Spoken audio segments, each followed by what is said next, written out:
남을 미워하는 마음은 나를 가두는 감옥이다. 좋아요와 구독을 부탁드립니다. 이 말씀이 누군가의 마음을 가라앉히는 자비가 되어 더 많은 사람에게 닿을 수 있도록 함께 해주세요. 미움은 결국 내 마음에 칼을 꽂는다.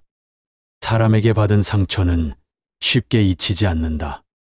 가까웠던 사람일수록, 믿었던 사이일수록 더 깊게 남는다. 어떤 말은 흉터처럼 남고, 어떤 행동은 눈을 감아도 생생하게 떠오른다.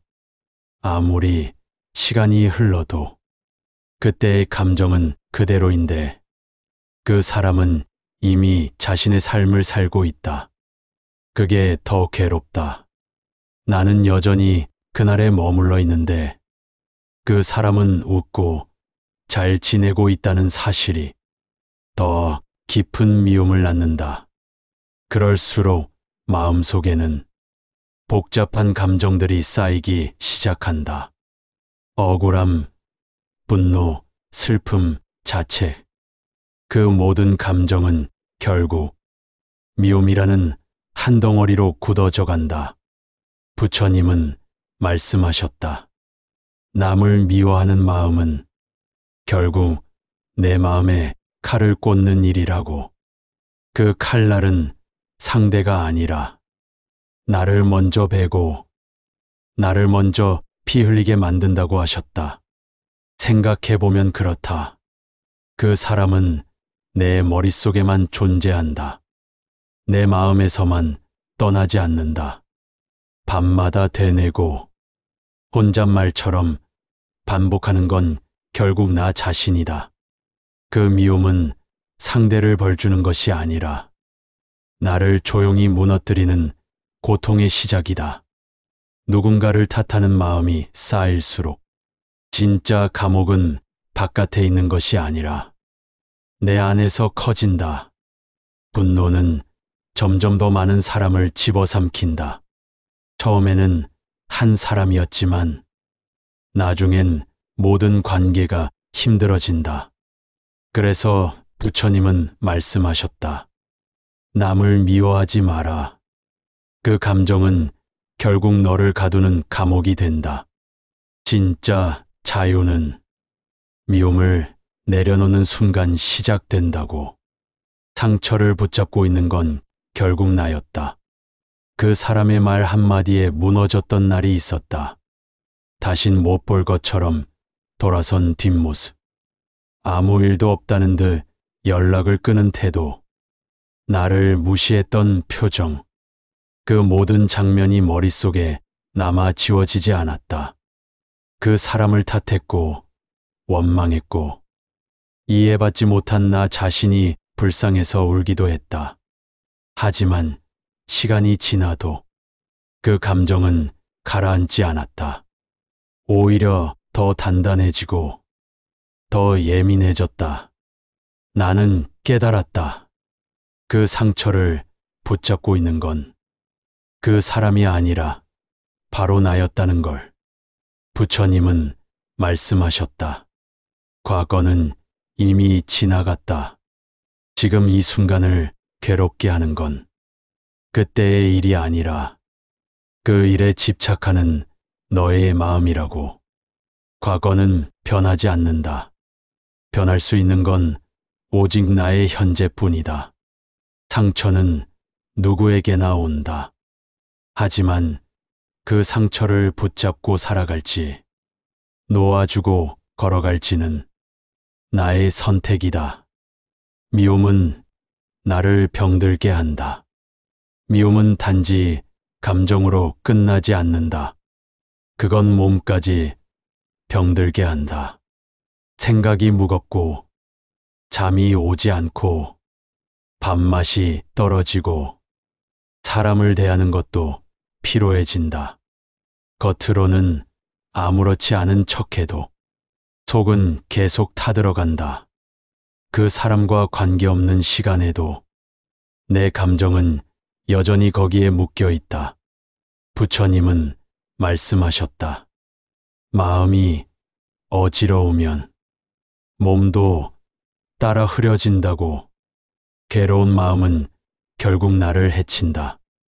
그래서 용서라는 건 상대를 위한 일이 아니다. 바로 나 자신을 위한 길이다. 그 사람을 풀어주는 게 아니라 내 마음의 결박을 끊는 것이다. 참아야 한다는 말이 더 괴로웠다. 주변 사람들은 이렇게 말한다. 참아야지. 그래도 미워하면 내 손해야. 그런 사람 신경 쓰지 마. 하지만 그런 말들이 더 나를 아프게 했다. 왜 나만 참아야 하는지, 왜 나만 참고 있어야 하는지, 그 말들이 오히려 내 마음을 더 죄책감으로 몰아갔다. 그러던 어느 날, 부처님의 말씀을 접했다. 참음은 억누름이 아니라 놓아주는 일이다. 그제야 이해했다. 나는 그 감정을 억누르고 있었을 뿐, 놓아주지 못하고 있었던 것이다. 그 사람을 이해해야 한다는 것도 아니고, 모든 걸 잊어야 한다는 것도 아니다. 그저 내 마음에서 그 그림자를 걷어내는 일. 그게 진짜 참음이고, 진짜 용서였다. 그 사람은 이미 사라졌다. 그 사람은 이제 내 삶에 없다. 연락도 없고 다시 볼 일도 없다. 하지만 이상하게도 나는 그 사람의 흔적 속에 갇혀 있었다. 누군가 비슷한 말을 하면 움찔했고, 비슷한 상황이 생기면 숨이 막혔다. 그 사람은 사라졌는데 그 사람으로부터 만들어진 감정은 내 안에서 여전히 살아 있었다. 그건 마치 불 꺼진 방 안에서 스스로 문을 잠가버린 것 같았다. 부처님은 말씀하셨다. 모든 번뇌는 마음에서 비롯된다. 외부의 자극이 아니라 그 자극을 받아들이는 나의 마음에서 괴로움이 생긴다고. 이제는 안다. 그 사람을 지우는 게 아니라 내 안의 감정을 풀어주는 것이 먼저라는 것을. 내려놓는다는 건 지는 게 아니다. 오랫동안 나는 그렇게 생각했다. 미워하는 마음을 놓는다는 건 그 사람을 이긴다는 뜻이 아니라 내가 지는 것이라고. 그 사람에게 아무 말도 못했고, 속 시원한 복수도 하지 못했고, 사과 한마디 못 받은 채 내가 마음을 접는 게 억울하다고 느꼈다. 하지만 부처님은 이렇게 말씀하셨다. 내려놓음은 패배가 아니라 해탈이다. 이 말이 가슴을 울렸다.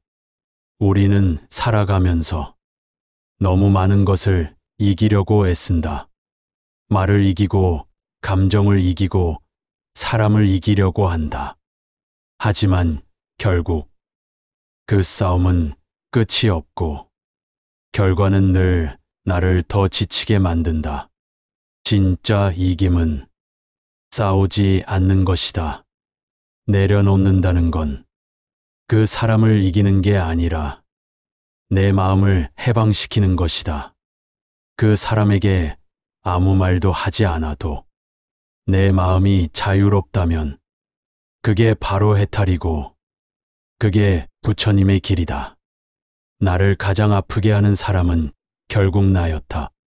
어느 날 문득 그런 생각이 들었다. 정말 나를 괴롭힌 건 그 사람이 한 말 한마디가 아니라 그 말을 계속 되새긴 내 자신이었다는 걸. 그 사람은 그저 떠나갔다. 하지만 나는 그 사람이 남기고 간 감정을 스스로 품고 살았다. 잊지 않으려 애썼고, 그 기억을 정당화하려 애썼다.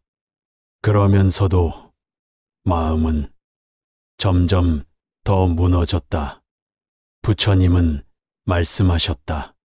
자신의 마음을 다스리는 자는 천명의 적을 이긴 자보다 위대하다. 그 사람을 탓할수록 나는 내 마음을 잃고 있었다. 내가 나를 가장 아프게 하고 있었던 것이다. 그제야 알게 됐다.